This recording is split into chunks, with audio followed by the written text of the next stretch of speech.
I hate to say this, Mike, but this is reminiscent of who?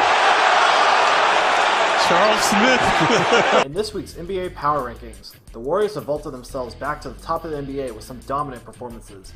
With the rest of the NBA struggling to separate themselves from the pack, it's made their dominance look that much more impressive. The Celtics have jumped up to number 2 behind a great defense, Kyrie Irving, and Al Horford. They've won every game since their 0-2 start, creating clear separation between them and the rest of the Eastern Conference. Rounding out the top 3 are the Houston Rockets. James Harden dropped 56 on a good Jazz defense, and the Rockets have quietly established themselves as an elite offense once again, despite being only an average team in pace. Meanwhile, the Cavaliers have hit their lowest point since LeBron James returned.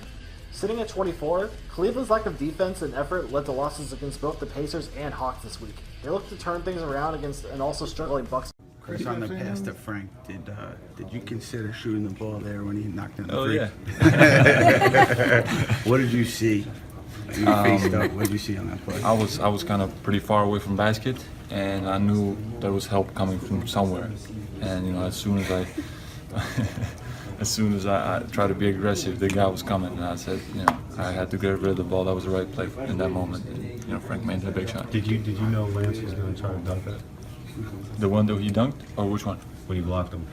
Oh, Lance Stevenson. Yeah. Of course. I could see in his eyes. He was like, maybe he slowed down a little bit. I slowed down a little bit. It's like, yeah, we're gonna meet at the rim for sure. And I know you guys, everything you want to win now. When you look at the future, like that's one of the big themes of the offseason. Nick said, building around you and Frank and Tim. I mean, he's still a young guy. What do you see for the future of this team? We if we all keep growing as players individually, and we can have multiple years together ahead of us, then that can be the core of this team, and we can grow, and we can not only be a playoff team but go further than that, and that's looking ahead in the future. Right now, we want to go game by game, and the goal, I would say, for us is to make the playoffs. Did you think you could have done these things last year if you had the opportunity, or is it something over the summer or maturity?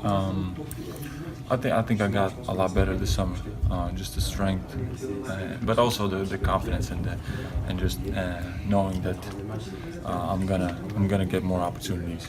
That also, but.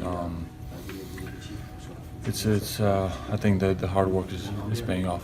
Did you hear after last season, Phil had that press conference where he was asked if he thought you were ready to be the number 1 guy. He said he didn't think you were ready. Did you hear about that? Yeah. That motivated you as well? Of course. The challenge is never too big for me.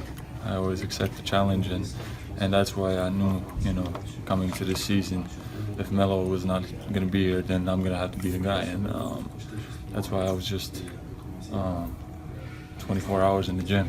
I was preparing for this, preparing myself physically, and I'm just happy that I'm capable of playing at this level right now. Chris, how have you made the mental adjustment to being the number 1?